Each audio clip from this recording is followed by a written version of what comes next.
Hi guys, I'm Bjergsen, the mid laner from Team Solo Mid, and this is my LoL class basic champions guide to Azir. I think Azir is pretty potent in solo queue. He has a really strong laning phase that can easily snowball, and he's just really dominant throughout the game. The only real problems with Azir is that without his E, he's pretty immobile. He's vulnerable to ganks, and he's vulnerable to getting jumped and getting roamed on and things like that. So I think if you play it really good and control Azir, you can definitely dominate the game. So I think he's a good pickup. As long as you're not against a super dominant laner like Syndra, you can pretty much push anyone out of lane. Every single time your WQ combos up, as long as you have two soldier stacks on your W, I recommend playing aggressive with the Q, since you always have the escape W backwards and E. So I recommend on Azir just playing super aggressive, but always be wary of the jungler. He wins pretty much any 1v1 matchup, but can easily be influenced by the jungler. One ball trick that you can do to get off a lot of more poke is you set up a soldier that hits all three of the range creeps, and as he's clearing the soldier's clearing the range creeps, as soon as he walks up, you can easily land your Q because it's going to be a lot closer to him. And if he never walks up, you just get the push on the lane, and you pretty much have lane control anyway. So it's a win-win.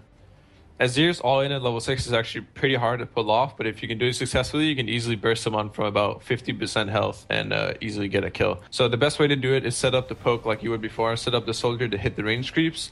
As he walks up, you E onto your soldier, Q as your mid-air, so you go through them. Both you and your soldier goes through them to get the knockup and the damage, and then you can ult it backwards. It's a really hard combo to pull off, but in situations it can really pay off and definitely win you the line. Azir's team fighting is all about doing as much damage as you can while peeling for both of the carries. You pretty much only want to use your ult defensively unless you're against a very specific comp and have Zonias and things like that. So I recommend just playing it really safe, standing in the back line, doing as much damage as you can with your soldiers.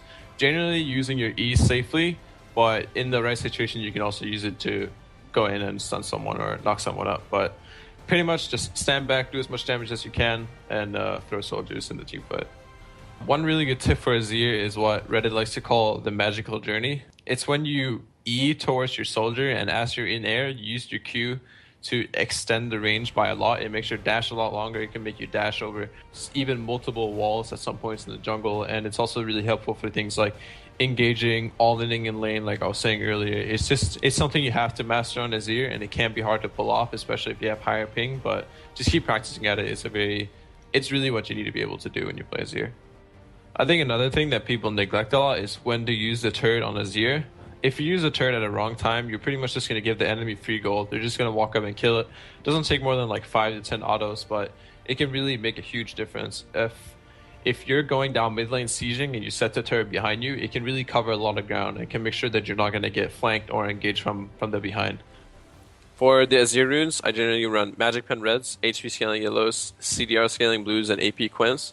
CDRs is a great stat on Azir, and if you're not against a super hard matchup where you need the early magic resist, these CDR runes are definitely going to pay off. So as often as you can, you want to be getting CDR Scaling Blues because they scale super well on this champion, and it allows you to get 40% CDR using Masteries, Morelos, and these runes. Everything else fairly straightforward. Magic Pen, HP per level, and AP Quints, all very standard for mages. The Masteries are also really standard. You just pretty much want to maximize the sustaining lane and the ability power and damage throughout the game. And for the laning phase, some mana regen and the Culinary Mastery for extra sustain. For the early game skill order, I obviously go W, since this is the only spell you can actually level at level 1. At level 2, I go Q for the early game trades. W is pretty much useless without the Q. And level 3, if you feel like the jungler might gank, you should go E. If you're looking for even more lane dominance, you can go for another level in Q. After that, max Q in W into E, just the most overall damage possible. On Azir, I usually run Heal or Barrier and the occasional Exhaust. Azir already has amazing damage output, and all he really needs is to be able to survive longer. Every single second you live longer, you do a lot more damage. So focus on having the defensive summoners, and if you're against a heavy burster, Barrier might be the way to go. For the C item build, you pretty much always want to be starting with Doran's Ring because you do have a lot of lane control early, and it helps you get the early push for the level 2. After Doran's, you want to get Morelos or Athenes as soon as possible. Generally Morelos where you get the Phoenix Codex first, but if you're in a hard matchup where you need the MR, say an assassin like the Block or Fizz, you can go for the Athenes. After Morello, there's a couple different choices you can go. You can go Deathcap or Voice Staff for straight damage. Some people prefer Ludens right after Morello. It's really up to what you like. If they have heavy magic damage, you can go for an Abyssal if you're going more close range against the magic damage champions, and you can go Zanyas if they have a lot of physical damage. But in the end, you pretty much want to mix between all these items, and the way you build them depends on the game. Thanks for watching. You can check out my other guys at lolclass.com, and if you have any questions, you can always tweet at me at Bjergsen.